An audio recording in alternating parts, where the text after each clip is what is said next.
There's really no private equity in this space yet. There's no big national players. You don't see a lot of nice websites and really good marketing and, technology being used out there.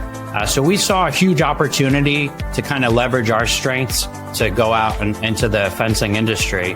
And it's been amazing.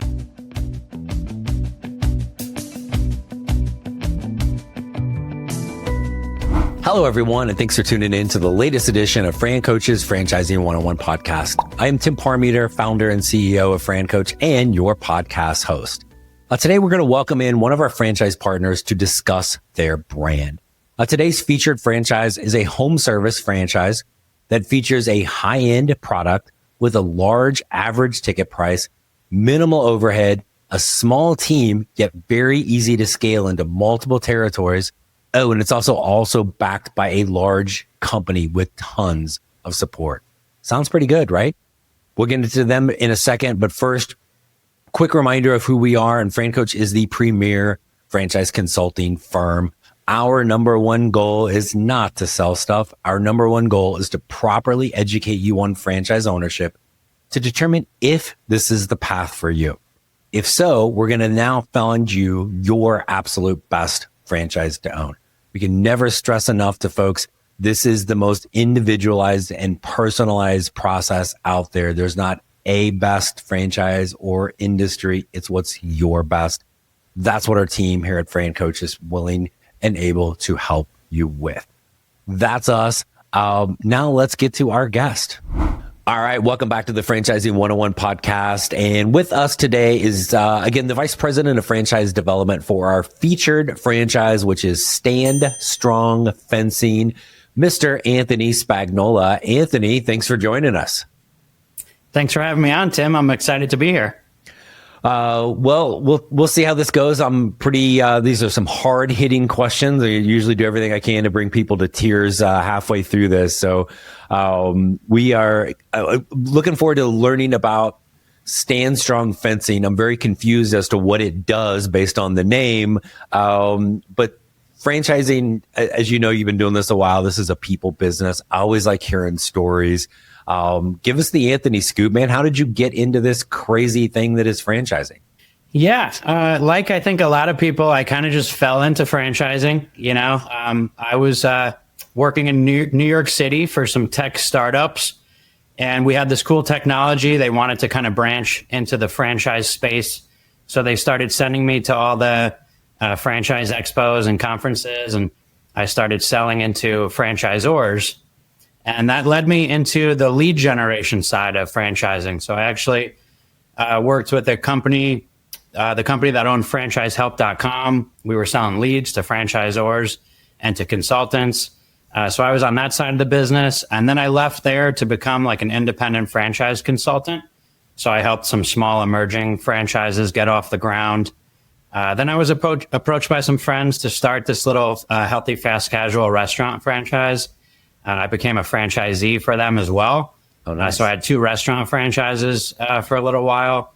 And then about almost 3 years ago, I joined the team at Horsepower Brands. So my franchises were restaurants. COVID kind of put an end to that. That really shined the spotlight on home services and kind of attracted me to Horsepower Brands. And yeah, I've been with them for about 3 years now. I started with Mighty Dog Roofing, our flagship brand.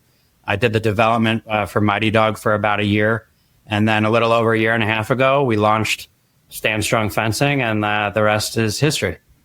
Excellent. No, super cool. And I like how almost everybody we talk to has some random, it's rarely by design, right? Like, I'm going to work in franchising someday because just nobody knows what this really is all about, or how many different like sides of the equation. And you talked about, from the technology side, the lead gen side, you've been a franchise owner. Now you're doing franchise development, seen all different things. And now with Stand Strong, tell us a little bit. I'm going to go out on a limb. I'm not super smart, but I'm going to say Stand Strong Fencing. They do fences. And it's the sword fighting, Tim, on guard. Touche. Oh, see, No. Excellent. peri peri epi thrust. There we go. So There you go. I worked someplace years and years and years ago. There was like in the gym. When I was still like athlete and coaching stuff.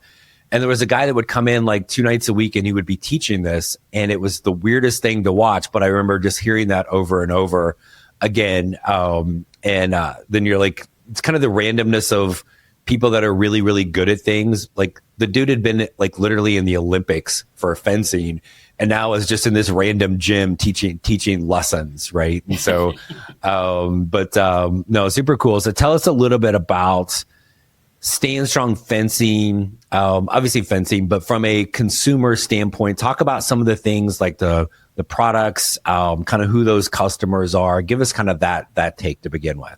Sure. Yeah. So as part of the Horsepower brands, we specialize in home services, and we're really out to provide, a much better customer experience and provide a better product at the end of the day. So we launched Stand Strong Fencing a little over a year and a half ago.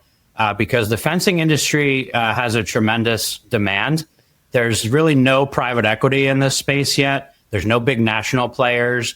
You don't see a lot of nice websites and really good marketing and, technology being used out there. So we saw a huge opportunity to kind of leverage our strengths to go out and into the fencing industry. And it's been amazing.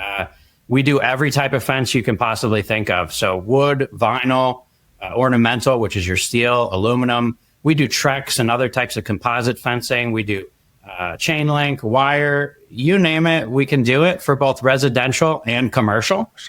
And we also offer some additional services. We do repairs, we do railings, wood staining, gates, and a couple other things as well. So there are some other ways to kind of get your foot in the door or some other services you can kind of bundle in, with that fence repair or replacement. So that's the kind of the core of what we do. It's mostly sales and marketing. We're all about going out and networking and getting involved in the community and really hyper focused on driving revenue. And then we help those franchisees to find really great subcontractors that go out and take care of the installation for them. Gotcha. And definitely want to talk about the subcontractors because that's a thing that can freak people out a little bit when they're looking at brands, but ends up being a huge advantage. But just fencing in general, I think it's something that most people don't even realize. You may be driving down the street and you don't realize how many houses have them or need them. Or I think even on the commercial side, it was, I think it's something that's really always kind of been in my mind. My very first job out of college in the most random possible floundering way was working in the fence industry. Thanks to somebody who may possibly work for Stand Strong Fencing now. But it was, I didn't know the first thing about it. And then it's like, it's like you buy a new car and you think you're the only person with that car until you drive off the lot and you start seeing them because you're hyper aware to it. The fencing thing, it's everywhere, man. And you're right. There has not been big players. It's been mom and pop all over the place. So, you talk about the subcontractor. I want to come back to that, but talk about kind of the business model in general. How many people the labor is subbed out? How many people are we starting with? Like obviously the owner is involved in some way, full time or not. But how are we kind of starting this thing off labor wise? Yeah, that's the beauty of this model. It's very low overhead and it's very easy to get started. You only need 1 or 2 employees to get started. If you're going to be what we call an owner operator, that's where you run the day-to-day of the business yourself. You just need a sales rep with you to go out and give estimates and knock on doors. If you're going to be semi-involved, where you want to hold on to your day job and maybe do this, on the side, you'd have to hire a GM and a salesperson. So 1 or 2 employees and a pickup truck, which is a sales vehicle. So we wrap that up. It looks awesome. It's like a mobile billboard. You'll be surprised how many leads you get just from driving the truck around. Yep. And then you can actually work from home. So it's a work from home opportunity. Again, keeping that overhead very low. And because we utilize subcontractors for the installation, that also keeps your overhead low because they have their own tools, their own trucks, their own equipment. They're licensed and insured. So you don't need any of that stuff. So again, you focus on going out and really driving revenue. I like to say we let the subcontractors do what they do best, which is building fences, and we do what we do best, which is going out and building relationships. Gotcha. So you mentioned the owner, if they are owner operator, they're going to be that general manager and hire the salesperson that's doing all the consultations. What's kind of and I know there can be a wide range, but give us an example of some things an owner would do. They've got some, if I own this, I have somebody out doing the sales calls. What's my day look like? What are some things that would be wrapped into that? I was actually talking to one of my franchisees just yesterday, and he broke it down very simply. I had never heard anyone break it down like this, but he said, if you can really boil Stand Strong down to three things. He said it's sales, suppliers, and subcontractors. So you go out, you sell the job, then you got to order the materials. We have some amazing supplier partners that we're going to be hooking our franchisees up with, where they're going to get all their materials from. They deliver the materials right to the job site, or the subcontractors can pick it up for you. So you order the materials, you get discounted rates and things because of our partnerships and our buying power. And then you have to schedule the subcontractors and manage those subs. So it's really sales, and managing the subcontractors. So as a GM, the salesperson is going to be going out, giving the estimates and knocking on doors. So your primary responsibilities as the GM are going to be obviously managing the salesperson, kind of overseeing the day-to-day. You're going to be ordering the materials, scheduling the subs, and kind of managing the projects. Gotcha. And that's all part of the training and the coaching and the support that we provide is, how to do that. Gotcha. And you talk about that salesperson, they're going out doing the consultations, and then you use the phrase knocking on doors. So before people freak out, right? Like, is that salesperson, are they just walking up and down the street, knocking on doors and going, No. hey, you need a fence, or look, man, your fence sucks, we can fix it. Kind of clarify that a little bit. So before anybody needs to. I'm glad you asked, because that does scare a lot of people away, and they're turned off by the idea of canvassing and knocking on doors. But we're not like some company that's going out and guerrilla marketing the streets and leaving junk everywhere. Like, we're very strategic the way that we do our canvassing. We always have an excuse to be in the neighborhood. So it's usually like, let's say in the morning, we're about to kick off a project. We're about to build a fence. So the salesperson will roll up in their nice Stand Strong, pickup truck. They stick a big sign, Stand Strong sign in the front yard. They make sure all the subs got their Stand Strong shirts on. We want to let everybody know that we're in the neighborhood. And then they'll go what we call clover leafing. They'll hit a few doors across the street, a few doors, to the left, a few doors to the right. And it's, hey, we're over at Mrs. Jones's house. We're putting up this beautiful vinyl fence to keep those crazy dogs in the yard. We're offering free estimates while we're in the neighborhood. If you're interested, we got this really cool technology. We can show you what a fence would look like in your backyard and how much it would cost. And people are very receptive to that when you do it properly. And we even have technology to help manage that. We have a canvassing software that actually provides some information about that homeowner before you even get to the door, and it tracks all the doors you're knocking, so you're not hitting the same place over and over. We've got great marketing collateral, like door hangers. If they're not home, you can leave a nice door hanger. So it's not as bad as you think, and it's very, very small piece of the puzzle. We've got a lot of ways that we attract customers. You're already in the neighborhood, right? And again, you said the phrase I always tell people, that wrap vehicle is a mobile billboard. The yard signs you have to think is like, it would be amazing if you could get a new customer with one touch point, right? Like, can that happen once in a while? Sure. But you'll see the stats. It's like, I've seen anywhere from like 9 to 13 different times they have to see your name or have some sort of contact before they become a buyer, right? And so what'll happen is they're going to see the truck, they're going to see the technicians, they're going to see, even if you just left something on the door, then they're going to keep seeing the Joneses' new fence, right? I'm like, dang, that looks good, honey. We should maybe do that. What was the name of that? And then somewhere in the drawer is where they got that. The social media and the stalker is going to kick in, and now it's in their feed and really in front of them. So those things are huge. So I definitely wanted to clarify. You're just not like, I don't know, you think of like the solar people, right? That are constantly knocking on doors of I'm old, so I'm going to go like, oh, we're selling vacuums or encyclopedias or whatever, right? It's not that. It's all very strategic. So come back to the other thing. You guys use a great term, like in franchising, basically everybody, but you guys use semi-absentee, which is the most poorly defined term in the industry. It could mean 15 different things to 10 different brands. You guys call it semi-involved, which I absolutely love. Talk about what that really means and some of the things that you look for there for an owner. Yeah, semi-absentee has been thrown around for a long time, and we just feel that puts such a bad connotation on, like, you know, as a business owner, like, do you want to be absent in your business? Do you want to be absent to your customers? Do you want to be absent to your staff? You know, and in our experience, the more involved you are in your business, the better, period.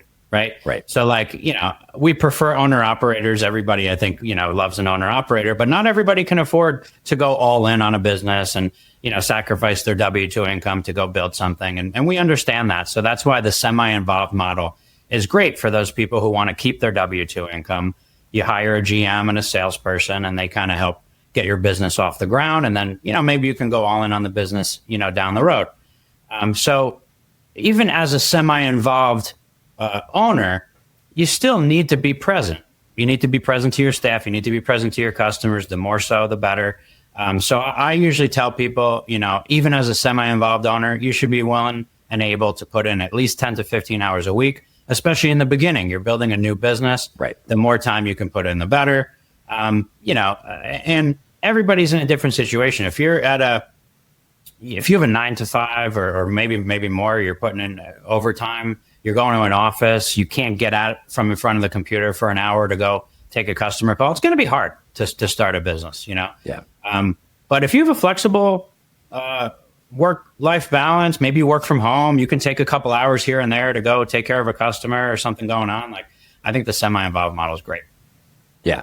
And I always think with that, people, I mean, everybody in the industry talks about like how many hours a week, but to me, I think it's always that accessibility, right? So, and you talked about this semi-involved, you're hiring a general manager and the salesperson, right? Well, if that general manager calls you at 10 in the morning and they've got a question, you've empowered them with a lot of things. So it's probably pretty urgent, right? Like, how quickly, you may not always be able to answer, but how quickly can you get back to them? Can you find, hey, 30 minutes from 7:30 to 8 every morning, I'm having just a quick check-in with my manager and communicate with them. Like, though it's not as difficult as people think, but I love the fact that you guys don't even pretend like it's easy either, because it is not. You just have to be, again, I think it's the time and the effort. If you're not going to put 10 to 15 hours a week in, and then 12 months down the road, you can't figure out why your business is struggling because you're spending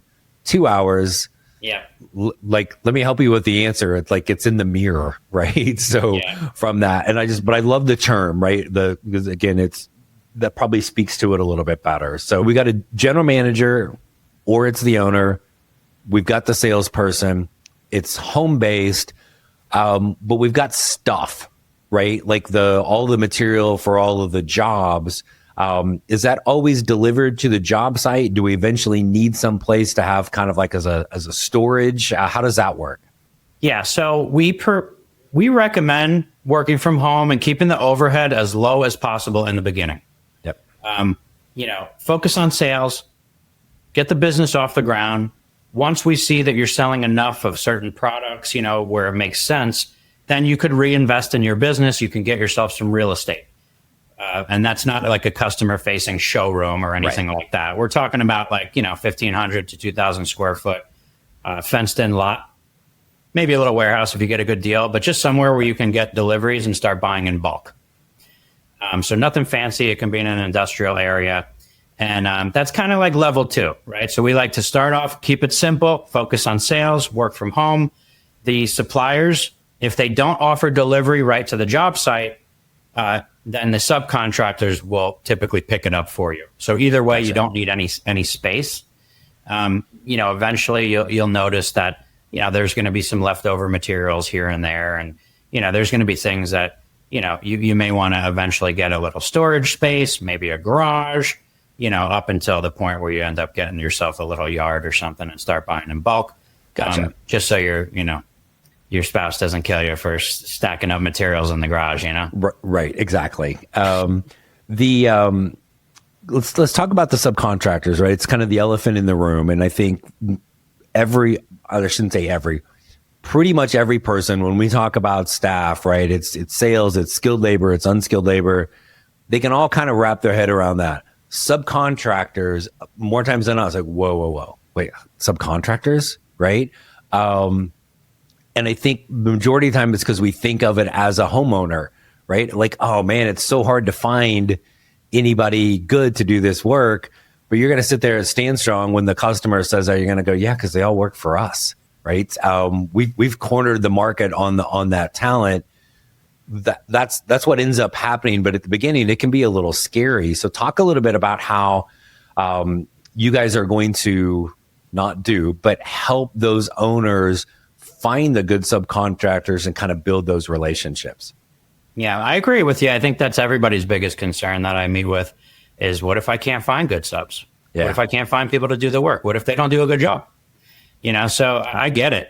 But out of 9 franchise brands in the horsepower portfolio, 4 of them are subcontractor models. We have literally hundreds of franchisees all across the country that are all using subcontractors, for their installation. And not once ever in the history of horsepower have we had a situation where somebody sold a fence or a roof or a painting job or whatever, and we couldn't find somebody to install it. It's never happened. All right. This isn't like the restaurant industry and some other industries out there where it's really hard finding people. In the trades business and construction, home services, there's actually a lot of people out there looking for work. And what we've seen is, once you ramp up a little bit and people see you're doing a lot of business, they're going to be knocking on your door. Yeah. You're going to have people knocking on your door probably a couple times a month looking for work. Yep. But in the beginning, we do provide a lot of training and support around helping you to find some of the best subcontractors in your market.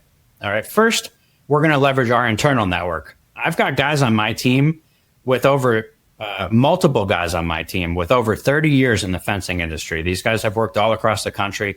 They know people everywhere. It's insane. So we may know some people internally. Right. You may be opening next to another franchise. That franchise already has a bunch of subs that they're working with, so you can usually piggyback off of their subs. We have these amazing supplier partners. These suppliers and fence distributors, they work with all the subs in every market they're in, so they can usually introduce you to some good people. Even Facebook Marketplace. You go on Facebook Marketplace, type in fence near me or fence installer near me. I'll bet there's a bunch of guys on there trying to sell fences because they don't know any better. They don't have nice websites and know how to do marketing. So they're on Facebook. You take those guys out for coffee. You tell them you got some jobs coming up. You want to try them out, and you can put those guys to work. So it's actually pretty easy finding subcontractors. The trick is finding the right one. We teach you how to vet them, how to qualify them, certain things to look for, certain questions to ask. We teach you how to set the right expectations, right? There's certain ways that we like things done. Yeah. And you need to agree to that in writing, that you're going to do things our way if you want us to keep hiring you back for more jobs. And that's all they want. If you treat them right, you keep them busy and you pay them on time, those guys are going to work their butts off for you. And as you build a relationship over time, you build trust with one another. You don't have to babysit them as much, and they become like a part of your team. They just happen to be 1099. Yeah. It's crazy. It's for all the fear and I'm sure you've seen this with your brands within horsepower that do this, is once people get into a business with the subcontractor model, like, they don't want to hire anybody. It is just, but it's such a leap because, again, I think we think of it from the homeowner standpoint. If it's hard to find them, I'm like, well, what if they don't do a good job? Well, if it's an employee, that can be a process to be able to let them go. They're a 1099 and they don't do a good job. Like, bye-bye, like, go away. And when they are good, they're, like you said, they're going to see you eventually as a meal ticket. Like, I'm good at doing the work. I'm not really good at finding it, but you are good at finding it. Like, that relationship is fantastic. And I think usually the people that are in any industry, people that are good at doing something also know other people that are good at doing something. right? Yeah. Like, like, hey, do you know my buddy Bob over here? Like, Bob's really good at doing the work too. And, right, all of a sudden you've got a whole network of subcontractors that's just, nobody knows. It's kind of one of those little things underground. Nobody really knows it exists, but they're in every single little niche like this. So, they're all over. And the joke is, like, those guys, they don't want to do sales. They don't want to do marketing. They don't want to do customer service. They don't want to deal with the materials and all the logistics. They want to show up. They want to build the fence. They want to get paid. So it's a perfect marriage, where we come in, we're able to generate the business and keep them busy, and everybody's happy. Yeah. You mentioned some of the technology things earlier. Like, I think one in particular is kind of almost like I'm going to say visualization of what something might look like. Explain that, because also, like, Bob over here that may sell some fence and sell some fence, Bob ain't got no tech, right? So for this, so walk through kind of what that is about. You rarely see any technology being used in this industry, and we happen to have our own proprietary technology. It's called Fence Flow. So our founder, Eli, he's based in Nashville. He actually tried every software on the market, couldn't find anything that worked for him. He's pretty much a genius, so he just figured he'd create his own. So he started building out what we call Fence Flow, and it's your CRM system.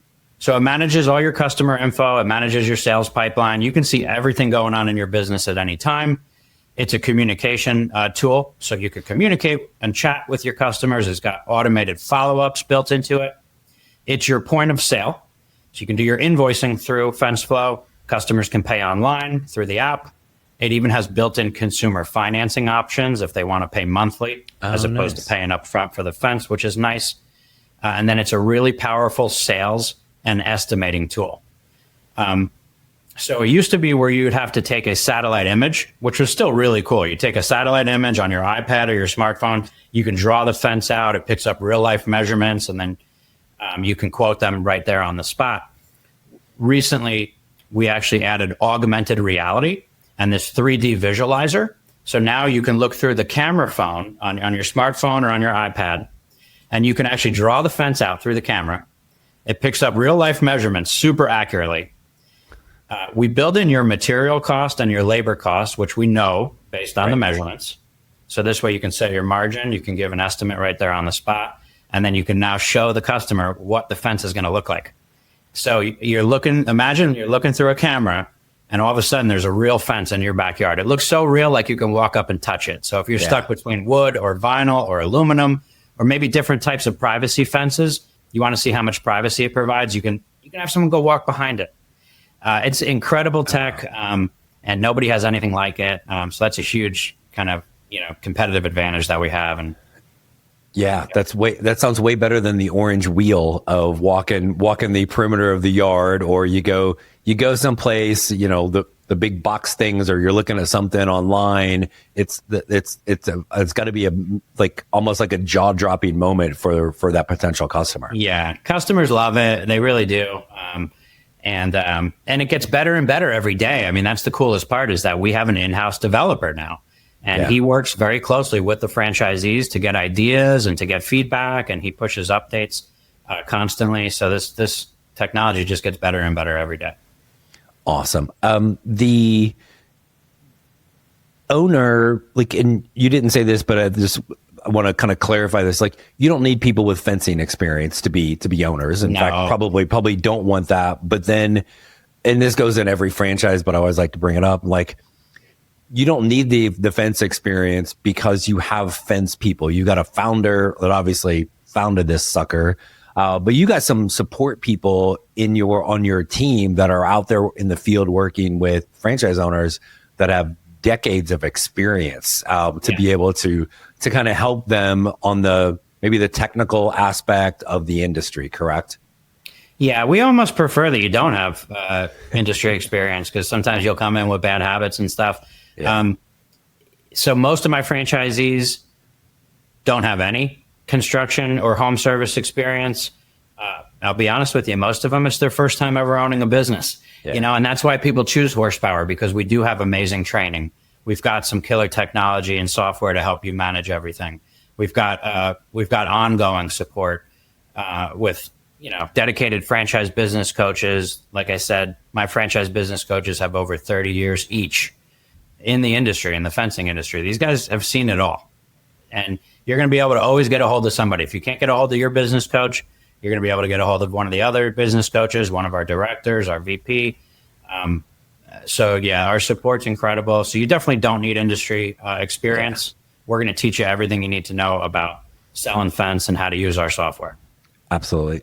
So tell us, we've you mentioned it a couple of times, but talk to us about horsepower brands, and some of the way we probably have an whole episode just on how all the ways horsepower can help owners and all the different brands. But what the heck is horsepower? Give us a little scoop on that. Yeah, horsepower is our holding company. We're a portfolio company. We have 9 franchises under our umbrella. They're all in home services, everything from fencing, roofing, painting, insulation, you name it. And then we have what we call the Z services. It's a bunch of shared services that we built to support the franchisees. So our franchisees have access to so many resources, everything from recruiting partners to help them with hiring, to marketing agencies to do their marketing and lead generation, to a call center that picks up the phones, books their appointments for them 7 days a week. We've got a financial services company to handle their accounting, bookkeeping, payroll processing. We've got an IT company for tech support. We've got a national partnerships team that are doing big deals with property management companies and like Associa and Greystar. We're preferred vendors for them now. They actually recently did a big deal with Lowe's, specifically for Stand Strong, where now if you walk into a Lowe's in certain markets, they actually refer that work out to the local Stand Strong franchisee. Not even refer it. They actually sell the job and then give it to the local Stand Strong franchisee. So we've got this, it's a pretty exciting partnership we just landed recently. So there's a lot of support you get from horsepower brands. There's also a lot of experience. We've launched more emerging franchises than anybody in the history of franchising. We've got, probably over 450 franchisees across the country. And Stand Strong is, I think, the fastest growing brand we've ever had. We already have 62 or 63 franchisees in about 220 territories just for Stand Strong fencing. We did that in just over 18 months. So we're growing like crazy, very quickly becoming the biggest fence company in the country. Nice. Well, all of the kind of the shared resources and support and the buying power is always so massive in franchising in general, but certainly when you've got a group like horsepower, but also those other owners, right? If I come in and I own a Stand Strong fencing in my market, if there's another horsepower brand, like that should almost be like my new bestie, because we're probably we're in home service. We're going to have connections and referrals back and forth, correct? You're 100% right. And we don't talk about that enough. Like, yeah, we've got, 150 plus people in corporate that are there to support you. And that's great. And we have a ton of experience, but we've got hundreds and hundreds of really, really smart franchisees from all different backgrounds, sales, finance, marketing. They're all bringing stuff to the table, and they really do work together, and they share their successes. They share their mistakes. And they're collaborating, they're working together. We're seeing it happen all across the country, where franchisees are actually, they're trading referrals, they're sharing subcontractors, they're splitting the cost of raw materials to save money. They're going in on marketing events and campaigns together, local home and garden shows, things like that. And that's not just within Stand Strong fencing. That's across all the horsepower brands. I got right now in Fort Myers, Florida, I have 4 franchisees with 4 different brands that they all went in on a big home and garden show, and they traded all their leads at the end of the show. They're talking about going in on a big yard together. It's pretty cool if you work with your neighbors. Yeah. And which is, I may be the Stand Strong owner, and I get done doing a job and I've got a happy customer, and they're like, hey, we're actually thinking about painting our house. You know anybody? Well, as a matter of fact, I do. Right. And it's the, Groovy Hughes, right? And so those things, I'm with you. I don't think we talk nearly enough in this industry about the power of the owners and that connection and collaboration and how they can work together as a support group. Because I don't care how much experience is in the franchisor, nobody knows the daily grind better than another owner, right? Yeah. So it's also nice to go through to go through something with somebody else who's in the same spot as you. So what we see a lot is we have people for Discovery Day. It's like this big Meet the Team Day we do in Omaha at our corporate headquarters. And, these franchise candidates, they end up building relationships because they're all, in the same spot. Then they end up moving forward together. They end up in the same onboarding group. We call it a cohort. And then they come to academy training together, and then they kind of maintain these relationships over time. It's pretty cool to see. Yeah, it's in some ways it's almost like going to college, right? Like we probably all can remember who our freshman roommate was, or things like that, or any sort of group. I mean, really, like the three of the four people I was in my little group with as a freshman on the basketball team, like we're still all in contact, right? And it's pretty cool that those things just stick with you because you're all having the same experience. You're all there for the same reason. So I'm glad you brought that up again because I think that's hugely important. The last thing I want to give you one last little thing here because I appreciate all of your time. And this is super open-ended, but is there anything else you want to share with folks about Stand Strong Fencing that maybe we haven't touched on yet? I think of all the home service kind of segments, I really think that the fencing industry is probably the most outdated, kind of stuck in the mud. So the competition, the level of competition just isn't what we're used to seeing in other home services, very unsophisticated. So I think we just have so many competitive advantages for this industry, and there's really more demand than there is supply in a lot of markets.